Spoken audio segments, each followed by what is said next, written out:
A framework for the curriculum can be provided. This is a project, we did it a few times, but actually it originates with the National Gallery in England, and it's called Take One Picture.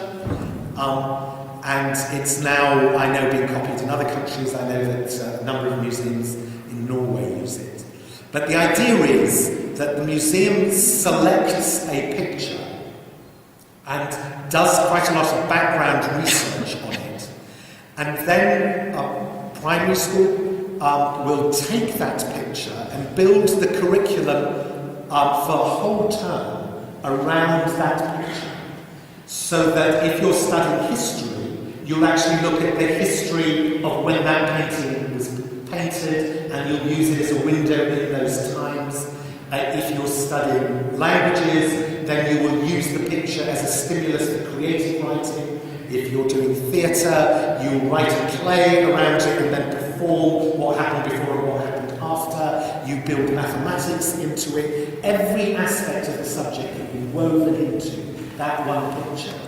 And the school, the museum's ability to produce really good quality materials for the teachers to use is the way that you get that everyday impact into the children's lives that I was talking about.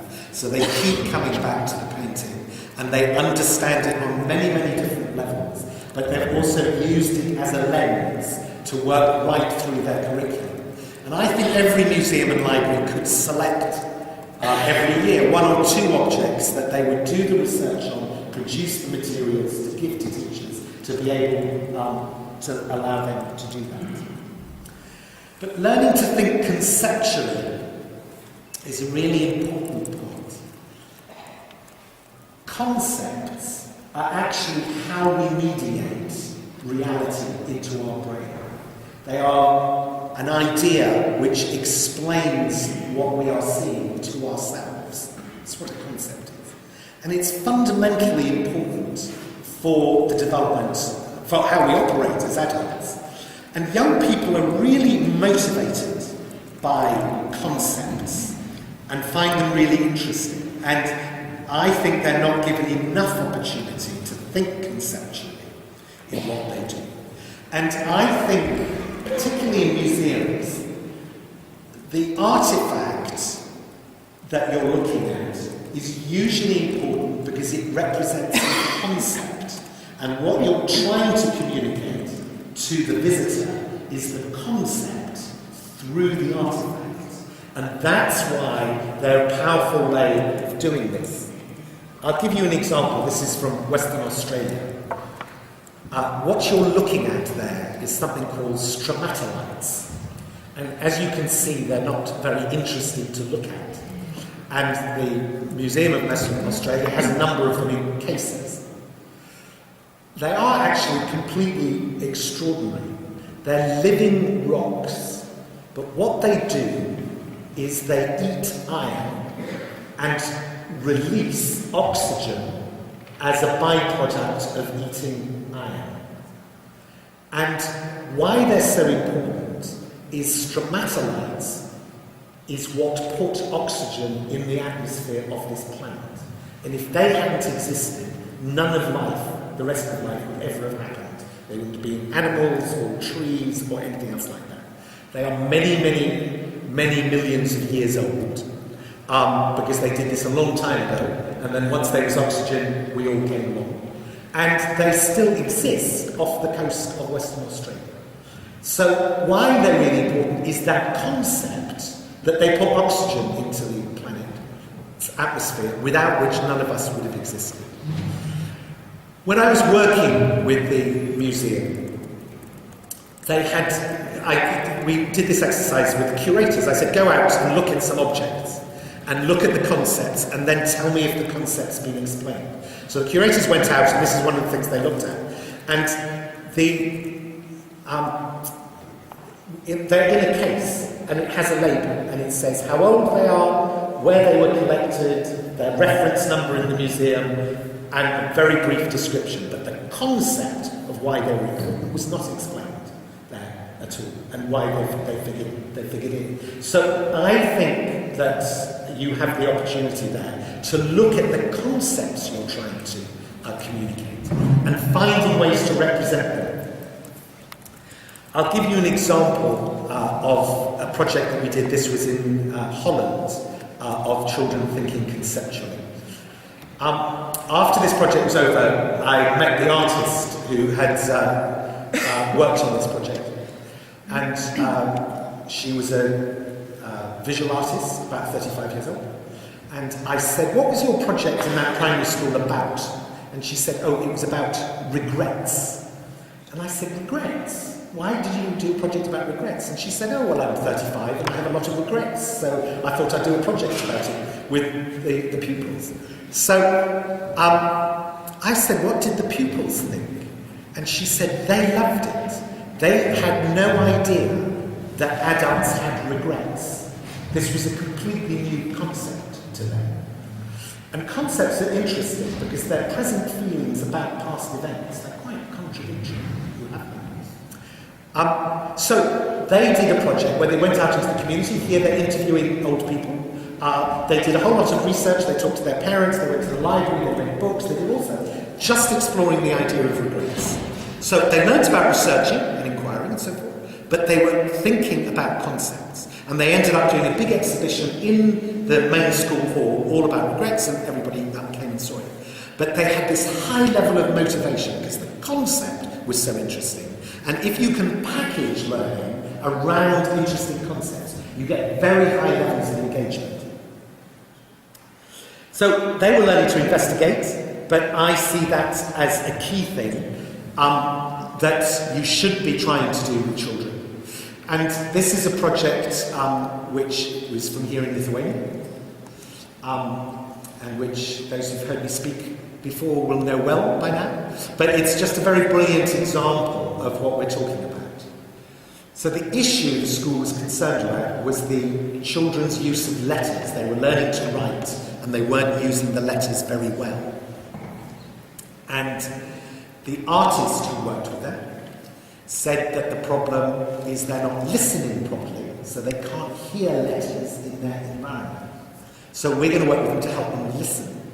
So in this photograph, it's the first day, they're listening to the school to see what they can hear. Then they took them out. This is Kaunas. They went to the railway station and they listened to the railway station. And what they're having to do is use letters to make up words which capture the sounds they can hear. So they're creating words out of letters. Here they're doing it in a subway. Here they're doing it in an indoor market. In all these photographs, what you can see is this intense concentration in what they're doing. As they're trying to work out what they can hear and how they can turn that into words. Here they are listening to a sculpture to see what that sounds like. Then they took them to a lecture in Turkish at the university, which I thought was lovely. None of them were Turkish, they never spoken Turkish, and they had to sit through a Turkish lecture and write Turkish just by listening and using letters imaginatively. Then they came back and they worked in a group, and what they had to do is look at each other's words and make them better, see which was the best ones, and improve them. And as they go on to, this is a sheet from one of the tables. It's quite hard to see in this light, but the top word, as you can see, is stotis. I use these slides quite a lot around the world, but of course I don't have to translate stotis to you. The first word underneath stotis is chektikas, and that's the sound of a train coming through a station. Chektikas, chektikas, chektikas, chektikas. So all those are words they've invented in order to capture the sounds that they heard. So it's really helping them learn how to use their letters. It's doing, I remember doing this at school. Actually, writing your letters is one of the most boring things in the world. But it's actually been turned into a really interesting project in which they're very engaged. It's a very creative project, but their letters and their writing is getting much better.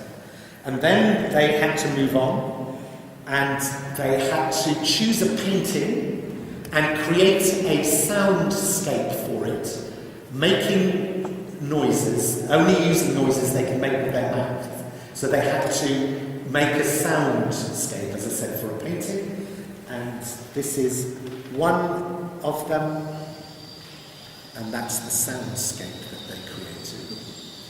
So they think this is a picture of paradise, and they're trying to capture the sound of the sea, but the feeling of peace, and the whistling is the birds over the top of it all. And so on. So it delivers all those things in the high-functioning classroom that I talk about. So it's very mobile, it's very social, it's very challenging, everybody can do it. It's high visibility, you're making these things, you're having to share them and do them, and so it has all those characteristics. The consequence of doing that is very highly motivated pupils doing better at their core subjects, literacy in this particular case. The consequence of that are teachers who think this is a wonderful way of teaching, how can we apply this more in other places? But also they're learning how to research and investigate things.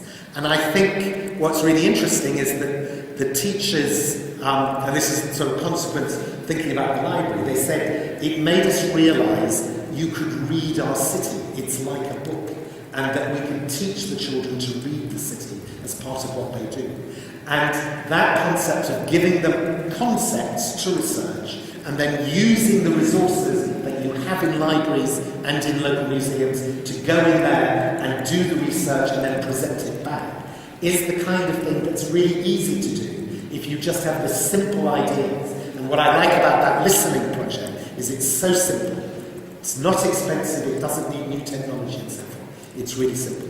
This was another project where it was from Vilnius, thank you for pronouncing it for me, which is a place where Johannes Brobowski once lived, and the children did a whole research project into Johannes Brobowski. They visited the places that he lived, they went to look for books about him in the local library, they read and performed his texts, they looked for historical information in the local museum to try and understand what the town was like in his day. From this they learned not only is knowledge important, but how you feel about it and where you receive it from is very important. And they also learned to find information and how to use, that's going to say different sources of information. So they're learning really important learning skills, and they are applying those, they are researching, and they're using the resources that libraries and local museums have in order to be able to do that. And once they arrive in your institution with a question in their mind, they are already really engaged, they're curious, they're looking for the answer. And they then learn how to make the most of you. And what happens? So, these are some of the key messages that come out of this thinking. This one is about pulling, not pushing. A lot of museums, libraries in the UK traditionally push education programs out to schools. So we've devised an education program, and here we've done it, now send some children, they can do it. And this approach, to me, is about changing the way of thinking that you are teaching teachers, primarily, how to use museums and libraries efficiently for everyday learning. And if you do that, then you will get them being able to do all the hard work about why is the museum and library important.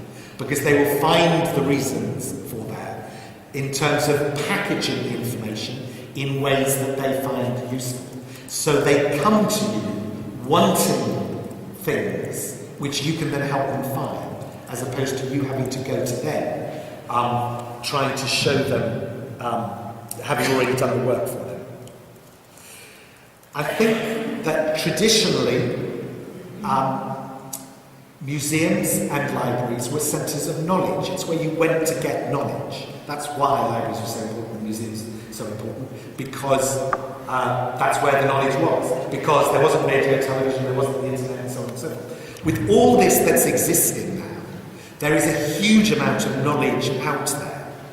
And what libraries and museums have is authentic. They very often have the real objects, the real books, which is very exciting to do. But really, they are experts in research, not the source of all knowledge. And I think that what you should be thinking of is that you teach people how to research, how to find knowledge, not do the knowledge research for them and then give it to them, so that their relationship with you becomes quite different there. And you are experts in research and so forth. So it's a really good role and an important role to play. The idea of focusing on helping teachers devise projects which really use you to the maximum, and using your expertise as experts in research as being the source of what you offer, as opposed to doing the research for people and then just giving them the knowledge, so would be the two key things. But doing all these things, I think the most important is you have so much fun with that sense of discovery and engagement when you have young people who are fully alive, highly functioning, because you've designed their interaction with you in such a way that they're physically, socially, emotionally, and intellectually engaged. Those are my thoughts. Thank you very much indeed. What I think we want to do now is spend some time in more of a conversation. But I think to get the conversation going, it would be good if you just spoke to the people close to you, first of all, about what surprised you, what you didn't like, what you liked, what was different, and what you think you might be able to take from this back into your practice. And then, when you've talked amongst yourselves for a bit, we'll come back and take some more questions, but also to hear some of your responses, because we want to hear from you. Okay? 5 minutes of chat.